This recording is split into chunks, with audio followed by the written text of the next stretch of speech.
This is JBLE-TV, your place for news on the installation for service members and our community.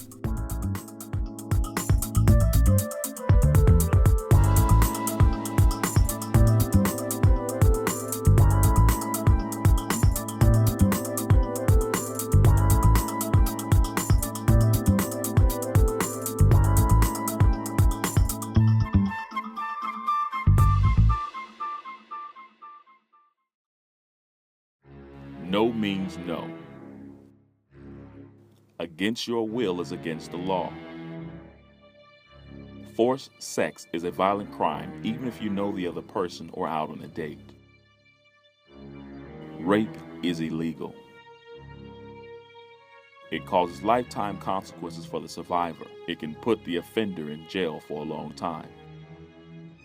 For more information, contact Langley Air Force Base, SAR, 764-7272. David Gatling, a former U.S. Army helicopter crew chief and aviation enthusiast, has been attending air shows at Langley Air Force Base since the 1970s.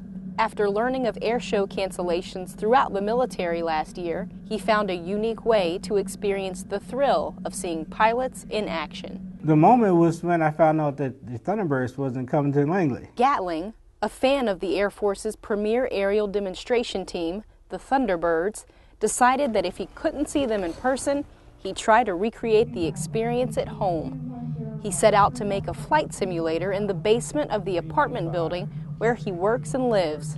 Using recycled materials and refurbished electronics, he crafted a cockpit modeled after the same F-16 Fighting Falcons used by the Thunderbirds. He says a former building resident and friend gave him the computer software the simulator runs on. His name was Colonel Alfred Sawicki. He was a B-29 bomber pilot during the Korean War. He passed away about 2 years ago. For Gatling, this project is more than just a hobby. It's an opportunity to pursue his love of flying, regardless of setbacks. Senior Airman Tori Patterson, Langley Air Force Base, Virginia. Over 800 women from all 5 branches of the military traveled to Norfolk, Virginia for the 27th annual Joint Women's Leadership Symposium. Good morning. Thank you, Oprah, for that very kind introduction. We all come from different places, different backgrounds, different ethnic origins, different languages, different thought processes, and there's not one right way to think. And so part of the purpose of the workshop is to allow people to learn from each other.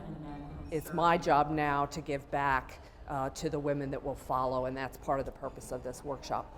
The 2-day symposium is composed of many interactive briefings and speakers. The first day gives all the women a chance to connect with different branches and meet new people.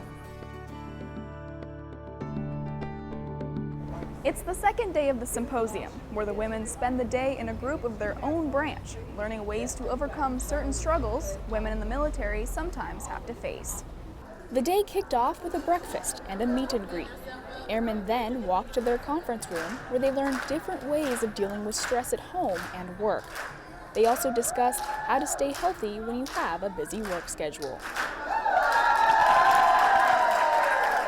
We take it on as our mission, and we're really, really excited to have the Air Force here. We have 125 registrations by the Air Force, so there should be roughly about 125 Air Force that are here, and we're really, really proud that you're here at the symposium with us. The Sea Service Leadership Association hopes to have an even larger turnout next year. I'm Airman First Class Christina Lacoste, Norfolk, Virginia. Hi, I'm Scott Fuller, Command Chief for 9th Air Force, and you're watching JBLE-TV.